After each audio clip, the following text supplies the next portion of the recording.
Hello, everyone. So today will be the last lesson of the week, and I wanted to keep talking about jobs and applying for jobs. So this will be pretty easy, straightforward lesson. I just wanted to show you some things. So if you remember the last time we looked at this at a job opening, like the place that you go to see who's hiring, right? What job there is. And they'll list responsibilities, they list knowledge, skills, abilities, the qualifications that are required, qualifications that are preferred, physical requirements, things like that. So the next part of applying for a job is writing what we call the resume, right? We learned that word resume. You are already aware of it, I'm sure, because you had to get your job. So you have your resume, and then you have a cover letter, right? So when you write your resume, you want to write it in a way that kind of shows them when they're reading it that you can do all of the things that they're listing here, right? Um, so all these responsibilities. So you want to make sure there's some advice, right? Like, have I been, if you want to apply for an internal or external position, have I been in my current position long enough to cultivate good relationships and prove my abilities? So before you apply for an internal position or an external one, you need to try and think about where you work and be like, have I worked here long enough that I have a good relationship, meaning I people around me like me at work? And do they know that I do good work? And have I been able to show them that I can do what I say I can do on my resume? And then other things like, do you have a resume? Are you ready for an interview? You have to dress kind of nice when you go to an interview. But what I wanted to show you was some resumes, right? And how to write them. So at the top, you put your name really big, and this is a CNA application. So some people, when you have a certain title, right? So if you're a registered nurse, if you're a CNA, you can put that at the top right here. You can say your name and then, your what you're qualified to work as a CNA registered nurse, and then your contact information, your address, meaning where you live, your email, and your phone number. Those are the three big things that you want to put on there. Um, and the biggest thing that you want to do is you want to make sure you put like your education if you have that, um, and your experience if you have that as well, which and you want to list your history. So I have some other applications. So this one is just like a housekeeping janitor resume where you can put your years of experience. So you would just put like experience, and then you would list the things that you've done so at your job, right? So where you've worked, you put like where you worked, the address of that place, how long you worked there, and then you talk about what you did, right? So you list all of the things that you did so they can know, okay, this is what they know how to do. And you can put your education as well if you have some of that. If you just went to high school, that's okay. If you took what is it called, the GED, I think that's right. It's instead of graduating high school, you can put that on there. Um, so there's also this one, this resume that I can show you. They list the professional experience, meaning where they've worked. That's what that means. And you list where you've worked, what you do at that job. You can list your education and then additional skills. So if there's something that you know how to do really well, like say you know how to do a little bit of basic plumbing, right? Like you could fix a sink. Then you would put that in additional skills and be like, I know how to fix basic plumbing skills. I know how to do that. Or if you have a certificate to do something, um, you would put that down on your resume. So this is another resume. You'll see it has experience. That's where you list where you've worked. You have a skills section, education section, um, uh, and your contact information at the top in your name. So you need a resume, but then you also need to do a cover letter. Sometimes you may think, oh, that's extra. I don't need to do it. Um, the place that I work at, my supervisor, my boss, told me that if an application, because she gets lots of them for a new job, if it doesn't have a cover letter, she doesn't look at that resume. So it's important to write cover letters. And what is the point of writing cover letters? So this is a sample of a cover letter. So this is for a CNA position. So you would write, dear whoever is hiring, or you can write to whom it may concern. You can write things like that. Um, but you basically, it's like you're writing a letter to the person to introduce yourself, and you tell them why you are, like, where you saw the job, who you talked to, why you want the job, um, things about you that they can read about in your resume, but it's really nice to be like, this is what I'm really good at. I really like working in places like this.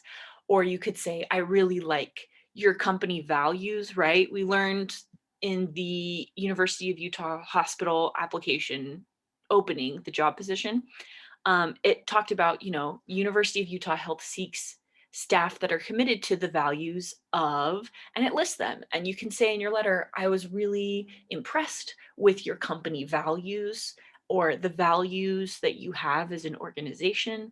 Um, and so you kind of write about that in your letter and you say, hey, I'm attaching my resume, and I want to let you know that I'm really interested in this position, right? And then you sign your name. And then here's another one. This one's a little bit different, where they have the name, contact information, kind of like you do on your resume. You put the date, and then you put like where you work, like where they can contact you, the address, and then you put the letter, right? You say, dear whoever. It's really good to find out who you're writing to. If you're doing an internal position and you know who is going to read the resumes, you could write their name. So, like, dear um, Mrs. I don't know what your boss's name is or something, but like you would be like, dear Mrs. Gordon, I have been working here for, and then you list how many years you've been working, how much you've enjoyed working there, how you want to help um, the hospital in a better way. And so you want this job position, and you think that your skills and abilities give you a unique perspective, they give you a special way of looking at things, right? Which I think all of you have a really great perspective, because all of you are multi or bilingual, right? You have language experience, and you also have experience, working in a position, so you know what's going on, you know what's happening, and it's not like somebody who comes in to be the boss and has never done the work that you've done. You have all done the work, so I think it gives you better experience than someone who's never done your job before, right? So here's some of that. Here's some of this to kind of look at and go over. If this is too much, that's okay. If you want to help writing a cover letter, writing your resume, just let me know. I can help you. I can help you write one. I'm really good at writing resumes. At least I think so. I went to college, I went to university studying English. And so I know a lot about words, and what words you pick make different impressions on people. So I can really help you. That's something that I'm actually really good at. So I can help you. So let me know if you need help with that. Don't mind doing it. Um, and then The other thing I wanted to go over was our words again, our sight words.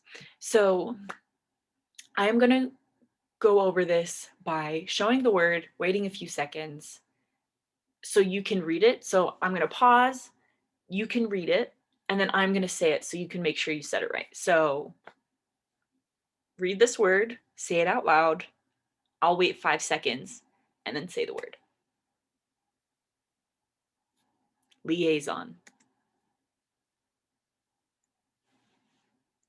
Advocate. Representative.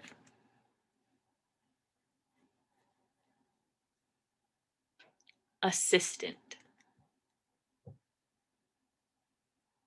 Intern. Maximum. Minimum. Salary. Resume. Cover letter. Provide. Implement. Assess. Ability. Equal employment opportunity. Requirement. Physical. Preferred. Qualification. Responsibilities. Experience. Specialist. Science. Okay, so that was it. Now, I will go through and read them, but you won't see them. So you just have to listen to them, and you can either get a piece of paper out and write down the word, like try and spell the word, or you can just listen and be like, okay, I know that word, I know that word, I know what she's saying. So let me go back. So I'll read through them kind of quickly. Liaison, advocate, representative, assistant, intern, maximum, minimum, salary, resume, cover letter, provide, implement, assess, ability, equal employment opportunity, requirement, physical, preferred, qualification, responsibilities, experience, specialist, science, or specialist.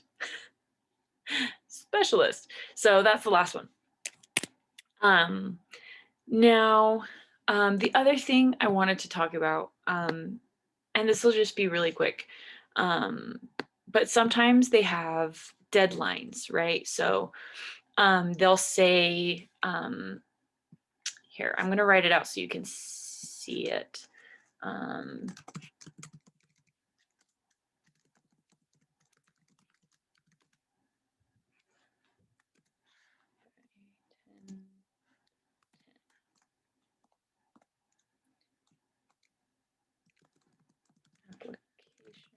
Sorry, this will take 1 second. I just thought of this that you'll need to know. Applications.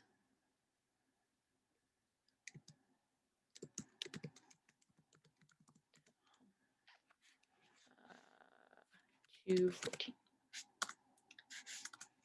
215. Okay, so let me make this big, and then, oop, I'm not gonna do that. I'm gonna share my screen, share, and then show this. Okay, so sometimes on application pages, they'll say when they will stop taking applications. So we kind of learned this before, that there's a difference when we use the word by or until. So when it says submit application by 10/10, it'll have like a date, right? So it'll say October 10th, right? So that's what this one is. And this one is February 15th. So when it says submit an application by, right? When it says by and then it has a date, or do this by Tuesday. If you are asked about an internal job and your boss is like, okay, make sure you turn in a resume to me by uh, by Wednesday. What that means is that you can turn it in anytime, but you definitely need to turn it in on Wednesday. So you could turn it in on Monday, you could turn it in on Tuesday, and you need to make sure it is given to them on Wednesday. That's why we use by, is because it doesn't mean that you have to give it to them on Wednesday, but Wednesday is the last day to turn it in. So when it says submit an application by 10/10, that means the 10th of October is the last day that you can turn it in. You can turn it in anytime before, but you need to make sure it's turned in on that day, or before that day. When it says applications taken until 2:15, this one, it's always safe to just make sure you get it in before this date, before the 15th of February. So applications taken until the 15th. So it's always safe to make sure you get it in the day before the last day, for sure. But when it says by or until, um, you need to make sure that you get it in definitely on that date. But you can turn it in anytime before, which is what you should do, is do it before that date. But if it's like something happened and you can't turn it in at that time, then you just need to make sure that you turn it in on that date. So that's the last little thing that I'll talk to you about. So this is the last lesson of the week. I hope you have a good weekend. And just let me know how many hours you spent watching the videos, and studying on your own if that's what you do, so I can log it, so we know how much work you're doing. Just it's for me to help you, or for me to be a better teacher, to help me know how to help you guys better. So that's it for today.